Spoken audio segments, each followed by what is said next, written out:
Approaching Amelia, he rested his sword on his shoulder and informed her that there was unfortunate news. With a calm but firm tone, Ghislain announced that the fee had now doubled to 20,000 gold. In the next scene, Amelia smashed a vase onto the floor, her frustration echoing through the room. Bernard stood beside her, bowing slightly as he apologized for his failure. He explained that Ghislain was far stronger than the rumors suggested, admitting that he had underestimated him. Bernard revealed that Ghislain had managed to release mana exceeding that of an advanced level knight. Amelia, her expression darkening, stated grimly that Ghislain had changed.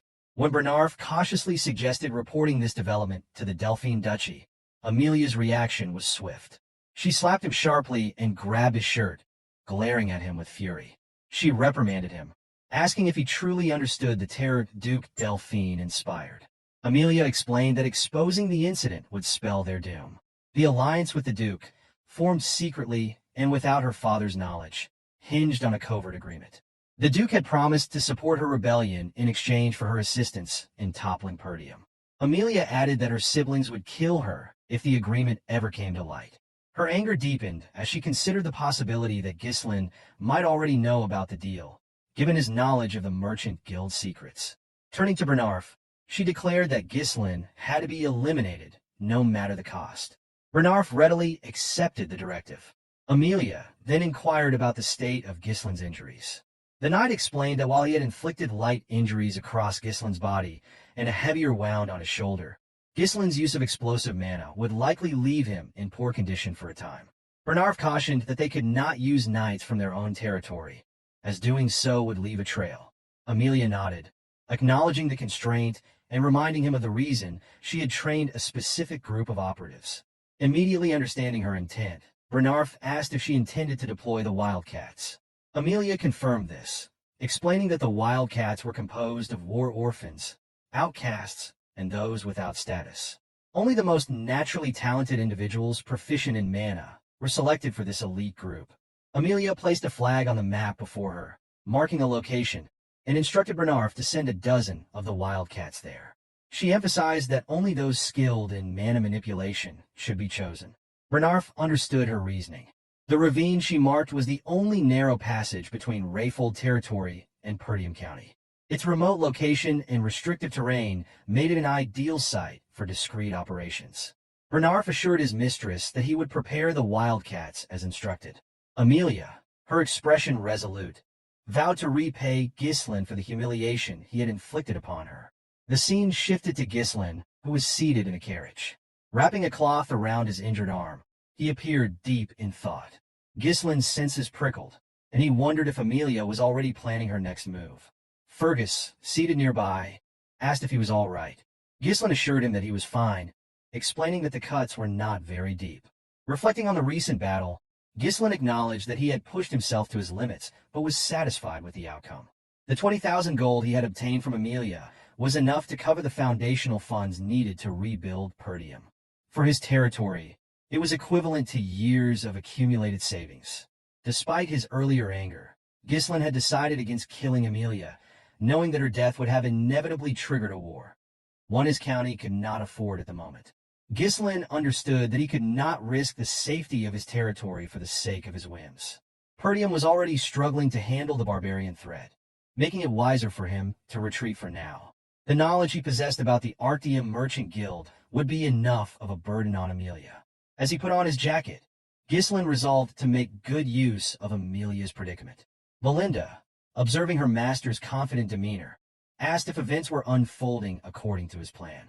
She reminded him of his earlier instructions to subdue the guards upon hearing fighting noises and to take Amelia hostage if she exited the room. Ghislain clarified that he had entrusted Fergus with those tasks.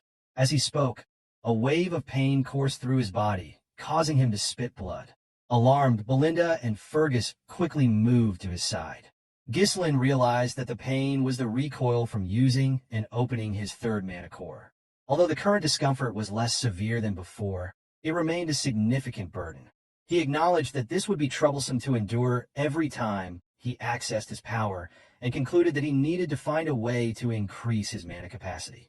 While he was lost in thought, Belinda grabbed his hand and took out a large needle coated with mana. She noted that the flow of his mana was chaotic and unbalanced. Without hesitation, she began applying the needle to various points on his hand. Ghislain was startled by the sensation, feeling something being released from his body. Exhaling sharply, he noticed that his tangled mana pathways had opened slightly. The technique, he realized, required an advanced understanding of mana manipulation. Ghislain reflected on Belinda's unusual skills. Though he knew she was not an ordinary maid, having been brought into the family by his mother, he remained uncertain of her true identity. He found it curious that someone so talented would choose to serve as a head maid in the countryside. However, Ghislain dismissed the mystery, reasoning that having skilled individuals in his territory was always beneficial, especially since the challenges he had faced were just the beginning. Belinda assured Ghislain of her unwavering loyalty, promising to help him with anything he required. She then asked why he had taken such a large sum of money from Amelia. Ghislain explained that he needed to spend money, and Amelia was the wealthiest person he knew. Both Fergus and Belinda were shocked by this revelation. Belinda expressed disbelief that he had ended his engagement for such a reason, warning that Count Rayfold would retaliate if he found out. Ghislain, unconcerned, assured her that Amelia would never report the incident to her father. Smiling, he reminded Belinda of her earlier declaration of trust. Annoyed, Belinda demanded to know his intentions for the money, asserting that she had taken risks alongside him. Ghislain revealed that he intended to use the funds to conquer the Forest of Beasts. Belinda was taken aback, while Fergus expressed skepticism, pointing out that efforts to conquer the forest had failed since the time of Ghislain's great-grandfather. Ghislain then reminded Fergus of a request he had made before entering the castle. Fergus hesitated before revealing that the individual Ghislain had asked him to find was at the designated location. Nervously, he cautioned that the man was unstable and not in his right mind. Ghislain dismissed these concerns, stating that as long as the man was alive, he was useful, and insisted they depart immediately. Belinda objected, urging her master to return home due to his physical condition.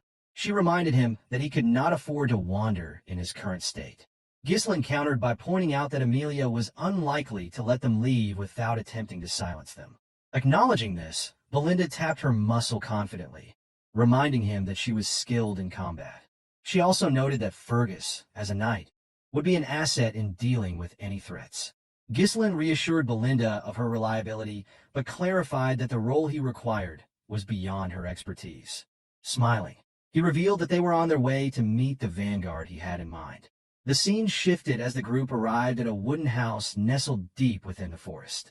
Belinda remarked that the house appeared abandoned, but Fergus confirmed that this was the correct address. When Ricardo knocked on the door, it was opened by a massive, disheveled man with long, unkempt hair. The man peered at them suspiciously and demanded to know who they were. Everyone, except Ghislain, was taken aback by the man's appearance.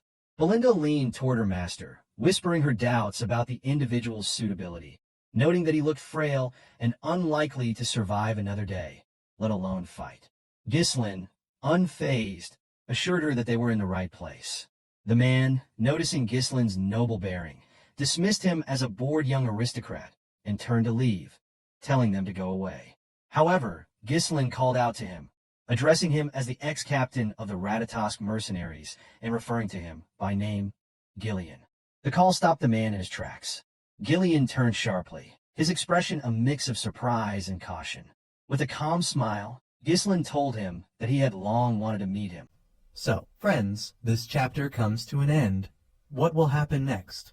We'll uncover it in the next chapter. Don't forget to rate this chapter out of 10 in the comments. We'll see you in the next video. Until then, take care and goodbye. Don't forget to like the video and subscribe to the channel.